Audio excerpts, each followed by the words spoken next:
Bonjour, alors une nouvelle vidéo pour vous expliquer comment faire une lettre modèle. Alors qu'est-ce que ça signifie une lettre modèle? On va voir ici les modèles que nous présente déjà LibreOffice Writer qui sont tout préparés. Alors on fait fichier nouveau et au lieu de faire comme d'habitude document texte, on va aller chercher modèle. Alors vous avez un certain nombre de modèles ici que vous pouvez ouvrir et bien entendu que vous devrez adapter à ce que vous voulez écrire. Par exemple là si j'ouvre une lettre commerciale, voilà ce que ça donne. Mais tout ce qui est écrit en vert, vous devez le remettre à vos coordonnées propres. Et le reste, c'est un faux texte que vous remplirez vous par le texte que vous avez à écrire. Mais je doute que vous ayez besoin de ce genre de lettre puisque c'est justement une lettre commerciale. Alors, vous en avez d'autres. Je peux fermer celui-ci.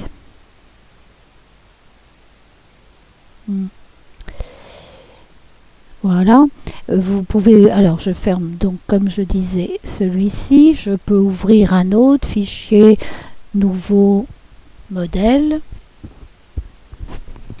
Ici c'est un CV, bon vous n'avez pas forcément besoin non plus, c'est tout prêt, il faut bien entendu remplacer tout ce qui est là par vos coordonnées propres, mais bien entendu la mise en forme est déjà faite, c'est l'avantage parce que c'est la mise en forme qui est souvent un petit peu délicate.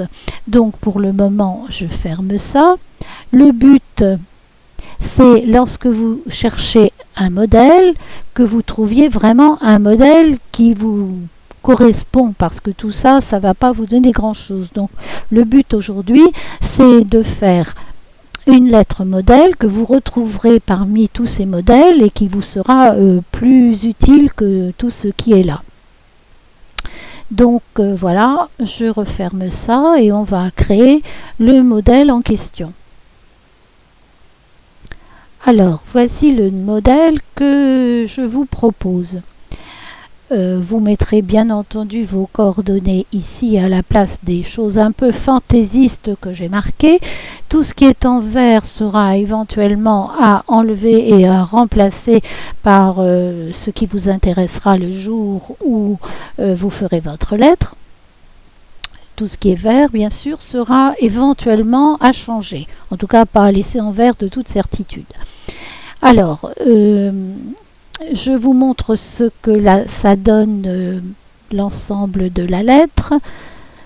Alors je vais choisir un affichage pour que vous voyez bien. Voilà, vous avez, la lettre donnera ceci, vos coordonnées, le lieu et la date, le destinataire, l'interpellation et le texte. Je remets un affichage normal à 100%. Voilà. Alors, ce modèle peut être réalisé de différentes façons. Moi, j'aime bien utiliser les cadres. Parce que lorsque vous faites un cadre de cette façon, ce sont des rectangles qui enferment un certain nombre d'éléments. Quand vous les sélectionnez, vous pouvez les déplacer et les mettre n'importe où sans avoir à modifier la mise en forme. C'est-à-dire que si, par exemple, comme ici, c'est centré, par exemple, que ce sont des petits caractères, etc. Quoi que vous fassiez, vous pouvez déplacer, tout va se déplacer sans aucune modification. Simplement, il s'agit d'une place sur votre feuille qui sera modifiée, mais c'est très pratique parce que éventuellement, si ici vous voulez déplacer votre texte lui-même, même une fois qu'il est écrit, une fois qu'il est tapé, vous glissez et vous l'éloignez un petit peu, ça prendra plus ou moins de place sur votre feuille. Donc voilà pourquoi je fais des cadres. Après, bien entendu, ça peut être fait de différentes façons. Par contre, lorsque vous ferez des cadres, il faudra faire très attention à ce que ces cadres ne débordent pas dans la marge. La marge est donnée ici par ces, j'espère que vous voyez, parce que ces petits coins là, ici à droite, à gauche, et de la même façon en bas. Les coins ici en bas. Alors, comment faire ces cadres? Je vais reprendre une feuille blanche et on va faire les cadres. Alors, pour insérer un cadre, il faut faire insertion, cadre, et plutôt que de faire cette option qui va nous donner un certain nombre de choses mais qui ne sont pas très pratiques pour les tracer, je vais faire donc plutôt insertion, cadre, encadré interactivement. J'ai une croix à la place de mon pointeur habituel et pour faire un cadre, je clique dans un angle de ce que je suppose va être mon cadre un petit peu quand il sera terminé et je fais un cliquer glisser pour obtenir voilà, un rectangle. En général, on ne souhaite pas forcément avoir cette bordure noire autour de notre cadre. Ce que l'on veut, c'est un cadre qui nous situe à l'endroit où on veut exactement être et que l'on pourra déplacer avec son contenu, parce que c'est pas toujours facile de déplacer du contenu. Alors, donc je vais enlever cette bordure. Pour ça, on le sélectionne en cliquant sur la bordure. On fait un clic droit, propriété. Et on va assez naturellement dans bordure. Vous voyez qu'il y a une bordure tout autour, c'est ce qui se fait par défaut quand on fait un cadre. Il y a peut-être moyen de changer, mais il faudra le voir après. Alors je clique ici sur ce carré blanc qui nous dit définir sans bordure et il n'y a plus de bordure du tout. Je fais OK et voilà. Je reviens à mon modèle que je n'ai pas pris la peine d'observer suffisamment bien. Voilà, les modèles sont... Le modèle est là. Il y en a des cadres, il y en a 1, 2, 3, 4, 5 et éventuellement vous pourriez ici en faire un 6e pour indiquer l'objet ou la référence de la lettre. Donc je reviens. Je vais faire 5 cadres, en voilà un. Alors plutôt que d'en refaire 5 en faisant insertion cadre, le plus simple c'est de recopier celui-là. Il n'aura pas la bonne taille mais c'est très facile à changer. Donc je fais un clic droit dessus, je fais copier. Et maintenant je vais le copier 4 fois pour avoir mes 5 cadres. Alors coller. On a l'impression qu'il n'y en a qu'un. En vérité il s'est collé par-dessus l'autre. Donc il suffit de le déplacer pour le retrouver à côté. Attention, quand vous faites copier, alors je vais effacer celui-là pour expliquer à nouveau. Alors, vous faites là, clic droit, copier, mais vous ne refaites pas coller par-dessus, sinon il va se mettre à la place de celui-là et vous n'en aurez toujours qu'un. Donc pour faire coller, il faut se mettre à côté. Ça fait coller, alors il se met par-dessus mais il n'a pas effacé l'autre. Voilà, 2, je me mets à côté, coller, 3, alors il s'est remis là, j'en ai 3, je me mets à nouveau coller, on n'a pas besoin de copier à nouveau entre deux, hein. Tant que vous n'avez pas copié autre chose, vous gardez ce cadre dans le presse-papier. Et alors j'en ai 4, je vais en faire un 5e. On peut même en faire un 6e pour le cas où on ferait l'objet de la lettre. Voilà. Mes cadres, je les déplace parce qu'ils vont me gêner éventuellement. Alors celui-là, par exemple, il va me servir à marquer la date. Je vais le mettre dans l'angle. Attention à ne pas aller dans la marge tout de même. Voilà. Bien entendu, il n'a pas la bonne forme. Je vais le mais tout ça, ça se règle même une fois qu'on a écrit dedans, hein, pas de problème. Ici, un autre cadre, alors attendez, je vais descendre un petit peu. Un autre cadre pour la formule d'interpellation, monsieur, madame, etc. Pareil, ça n'a pas besoin d'être très grand. À peu près la forme. Ceci, vous pouvez mettre l'objet ou la référence de la lettre. Par exemple, réclamation, ou enfin quoi que vous ayez à faire, parce que ce genre de lettres est souvent, on les fait très souvent aux administrations qui demandent un courrier vraiment postal et non pas un mail. Donc là, je déplace ça. Ça, ce sera pour mes coordonnées. La date, l'interpellation, la formule d'interpellation. Ça, je vais mettre dessous. Voilà. Alors, la date, la date ici, les coordonnées. Ici, la formule d'interpellation. Ici, oui, c'était l'autre, mais ça ne fait rien. Je vais le réduire. Ça va être la référence ou l'objet de la lettre. Ah oui, ici, je vais avoir le destinataire que je vais mettre là. Au-dessus, plutôt. Alors, il faut tout placer comme il faut. Voilà. Le destinataire. La formule d'interpellation. Alors, pour que la vidéo ne soit pas trop longue, j'ai réparti un petit peu mes cadres sur la page. J'ai fait ça hors caméra.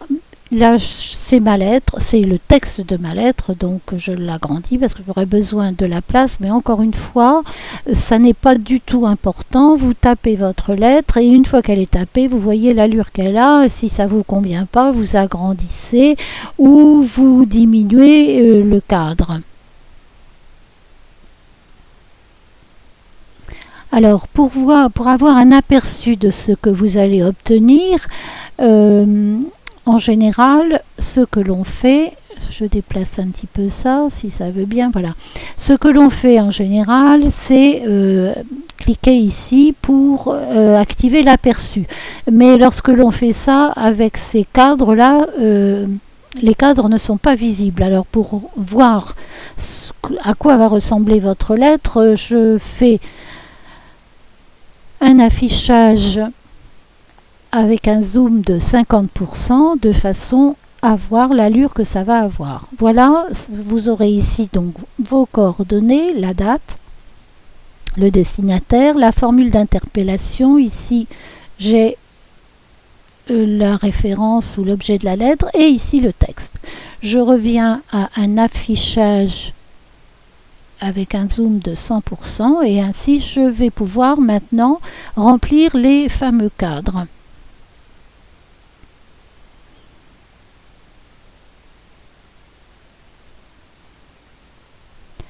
Alors, pour accélérer un petit peu, je ne vais pas tout taper, je vais remettre simplement ce que j'avais déjà tout à l'heure sur mon autre modèle.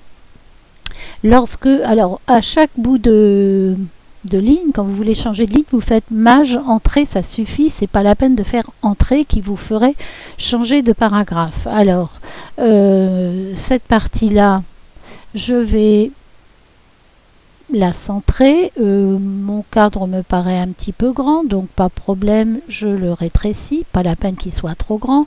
J'ai mis une police de caractère assez petite parce qu'en principe on essaie de faire ça un petit peu discret. J'ai mis du 8, après vous faites bien sûr comme vous voulez.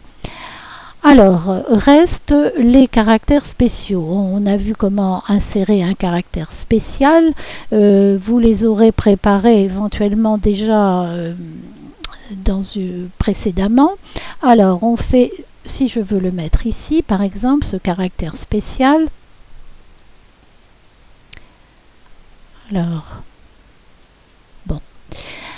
On va insertion. caractères spéciaux. Et comme j'ai déjà travaillé sur cette chose-là, j'ai déjà dans mes favoris que j'avais cherché dans la police Wingings, j'ai déjà par exemple la petite enveloppe pour l'adresse mail et je fais insérer. La voilà, elle est arrivée gentiment devant. Ici, je vais taper l'adresse mail complète, bien entendu. Je vais faire la même chose pour le téléphone. Alors, je vous conseille de mettre d'abord votre adresse mail, de l'écrire, de mettre ensuite le téléphone, de l'écrire, et après seulement d'insérer les caractères spéciaux. Sinon, ça nous pose des problèmes pour écrire par la suite. Donc, je fais comme tout à l'heure, je fais insertion caractères spéciaux et je vois que dans mes favoris, j'ai toujours gardé le téléphone. Sinon, il faut aller dans la police Wingings pour les trouver. Mais ça fait l'objet d'une autre vidéo. Donc, mon téléphone, il s'affiche là. Je fais insérer. Et il est donc arrivé ici. Alors, pourquoi il ne s'est pas mis au début? Voilà.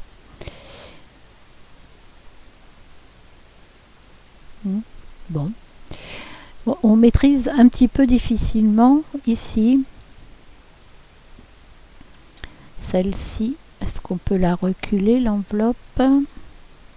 Oui, bon. Voilà. Votre adresse mail, etc. Tout est bien sûr à mettre correctement. Mais vous le faites, comme je vous disais, avant d'insérer les caractères, vous aurez moins de difficultés. Alors, ici, j'avais mis aussi sur le modèle, j'avais fait un petit fond gris clair. Donc, je sélectionne le cadre. Je fais, comme tout à l'heure, propriété. Cette fois, au lieu de bordure, je choisis zone. Zone couleur. Et je prends un gris très clair, parce que si vous le prenez foncé, c'est pas très joli. Enfin, vous choisissez les couleurs que vous voulez, mais moi, je vous propose mes choix personnels. Voilà, je fais OK et vous avez un petit fond gris. Tout ça, vous n'aurez à le taper que une fois. C'est pour ça que c'est un peu long, mais par la suite, chaque fois, comme c'est un modèle, chaque fois que vous le rouvrirez, vous aurez tout ça de près. Alors, ici, dans ce cadre, donc dans celui-là, je vous le montre, il faut bien sûr, il ne faut pas qu'il soit sélectionné pour écrire dedans. Il faut cliquer à côté et se mettre dedans. Alors, moi je mets Lisieux, mais bien sûr vous mettrez l'endroit où vous écrivez la lettre. Alors vous avez une solution pour écrire la date du jour où vous écrivez. Vous faites insertion, champ et date. Mais personnellement, je n'aime pas beaucoup cette façon d'écrire la date parce que je trouve que c'est pas très joli. Je préfère la mettre en entier. Donc, on fait un double clic là sur les chiffres de la date et on obtient cette fenêtre avec le format de la date fixe. Après, si vous mettez une date qui change, vous n'aurez pas... C'est à voir, c'est à vous d'étudier si vous la voulez fixe ou si vous voulez qu'elle se mette à la date du jour en question. Alors, on va choisir bien sûr, il va pas nous mettre décembre 1999, hein, bien sûr, il va nous mettre la date du jour où on écrit. Donc, si vous voulez une date comme celle-ci, écrite en entier, vous cliquez dessus. Je ne sais d'ailleurs pas pourquoi il me l'écrit en cette langue, je ne sais pas ce que c'est. Voilà. Eh ben oui, il ne me l'a pas écrit en français. Bon, tout à l'heure, ça l'a fait correctement.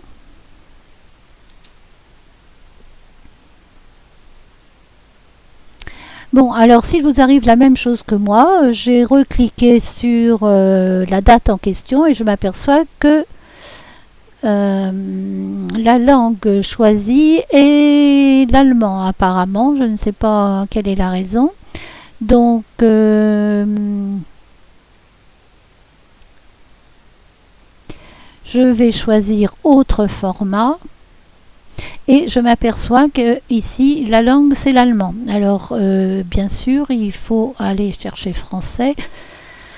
Français, France, en principe, de préférence, voilà. Ok. Il n'a pas l'air plus décidé pour autant. Il me met toujours...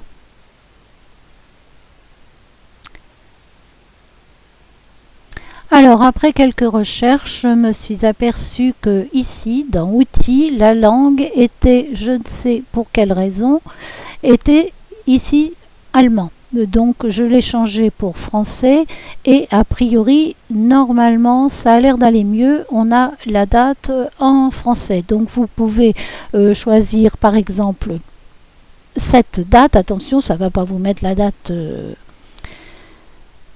en décembre, ça va mettre la date d'aujourd'hui. Je pense que si vous mettez date au lieu de date fixe, vous aurez la date du jour où vous écrivez la lettre. Je pense. Sinon, ce sera la date d'aujourd'hui systématiquement. Donc, je fais OK. Et ça, nouveau. Zut, pas marché. Date. Je prends donc, voilà ça. Voilà. Donc là, vous avez la date du jour et normalement, si je ne me trompe pas, quand vous ferez votre lettre, elle se mettra à la date du jour de votre lettre. Bon, voilà, ça c'est une chose. Ensuite, la référence ou l'objet, hein, vous mettez ce que vous voulez, bien sûr. Objet, par exemple, je sais pas, demande. Oh.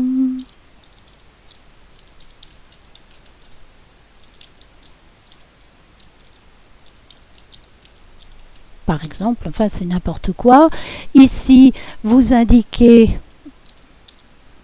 alors je vais peut-être recopier tout simplement pour vous éviter d'attendre trop longtemps, plutôt celle-ci. Hein. Alors je vais le copier et vous le remettre pour aller tout de même un petit peu plus vite.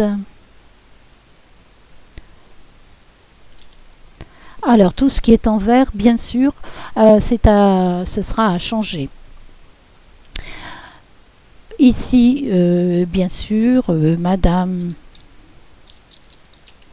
ou monsieur, même chose, ce sera éventuellement à changer. C'est pour ça qu'en général, je vous mets ça en vert pour que vous vous rappeliez que l'inconvénient de ces lettres toutes prêtes, c'est quelquefois on oublie de modifier certaines choses et c'est un petit peu ennuyeux.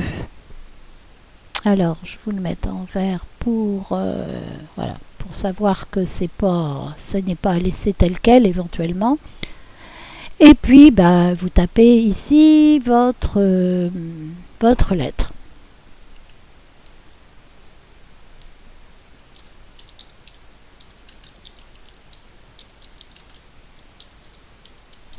Et vous continuez. Ah, ici, c'est peut-être mieux d'ailleurs. Je me remets devant. S'il veut bien encore. Si vous n'arrivez pas à vous placer juste devant, c'est pas forcément facile de vous placer devant le M. Dans ce cas-là, la solution la plus simple, vous vous placez derrière et avec la flèche en bas à gauche, la flèche de recul sans effacer, vous vous trouvez devant. Et je tape une tabulation pour... voilà, après le reste, c'est bien sûr selon ce que vous avez l'intention de mettre dans votre lettre. Je vous remontre, alors ça, je pourrais aussi le mettre éventuellement en vert parce que ça sera peut-être à changer ou sans doute même. Si vous n'habitez pas les yeux, la date, elle, normalement, devrait se remettre telle qu'elle. Alors peut-être juste ça. Alors, voilà. Ça aussi, certainement, ce sera objet, non, vous pouvez le laisser, sauf que j'ai mis un point-virgule là. Alors, en vert.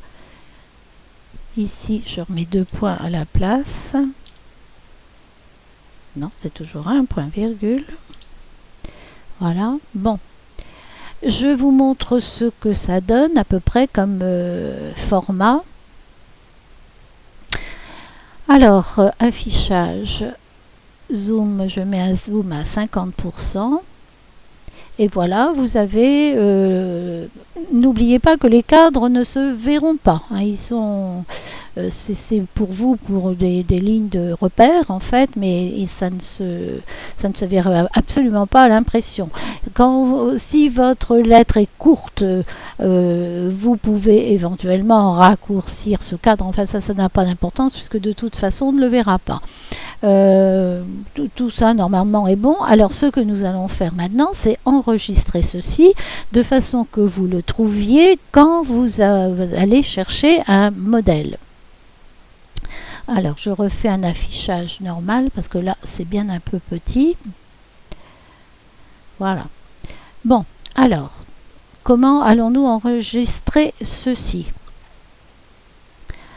Alors c'est très simple, mais il faut faire bien attention, ce n'est pas du tout la même façon d'enregistrer que d'habitude.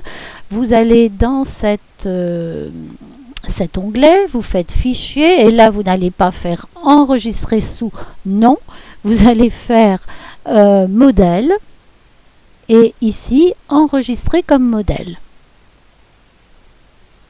Bien entendu, vous lui mettez un nom, hein, vous pouvez l'appeler ce que vous voulez, ça n'a aucune importance. L'essentiel, moi je mets lettre perso. Et en principe, le mieux c'est de le mettre dans LibreOffice vous propose systématiquement cette catégorie, mes modèles. Vous le mettez dans mes modèles, vous faites enregistrer. Voilà, c'est fait. Je vais refermer cette fenêtre. Je referme la lettre carrément.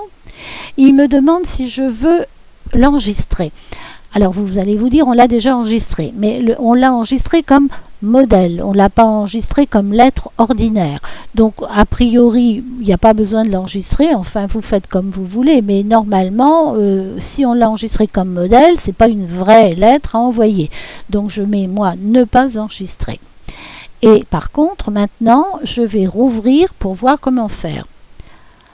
Alors, ça c'était mon modèle précédent.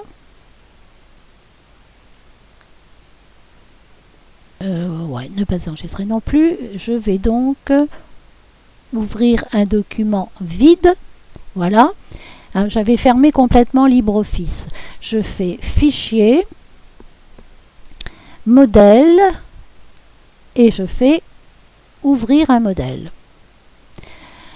Alors, il s'est mis automatiquement ici dans les modèles. Ça ne m'arrange pas trop, je vais faire autrement.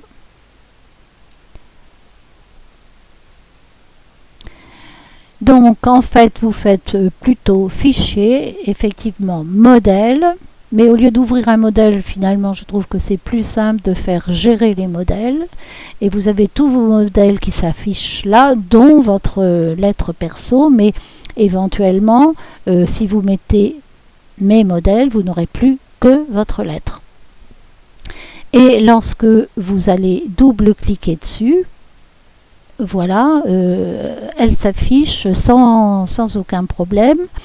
Et vous n'avez plus qu'à compléter. Et ensuite, par contre, quand vous aurez complété votre lettre, que ce sera devenu une vraie lettre, vous ferez comme d'habitude, vous ferez fichier, enregistrer sous, et vous faites exactement comme les autres fois, pas comme nous venons de faire là tout de suite. Là, c'était un modèle. La prochaine fois, quand vous en servez ensuite pour faire une lettre, ça n'est plus un modèle, c'est une lettre normale que vous devez traiter comme une lettre normale et enregistrer de la même façon, tout simplement. D'ailleurs, par exemple, si à la place de madame ou monsieur, vous ne mettez que madame, supposons, là, tout de suite, vous voyez qu'il y a le petit point rouge pour dire que ce n'est pas enregistré. Donc, il vous propose d'enregistrer et vous enregistrez comme d'habitude. Vous mettez un nom, lettre sécurité sociale, lettre ce que vous voulez. Voilà, normalement, je pense que j'ai terminé, que j'espère vous avez bien saisi cette façon de créer un modèle de lettre qui vous servira pendant autant de temps que vous le voudrez. Voilà, pour aujourd'hui c'est terminé, à vous de vous entraîner. À une prochaine fois.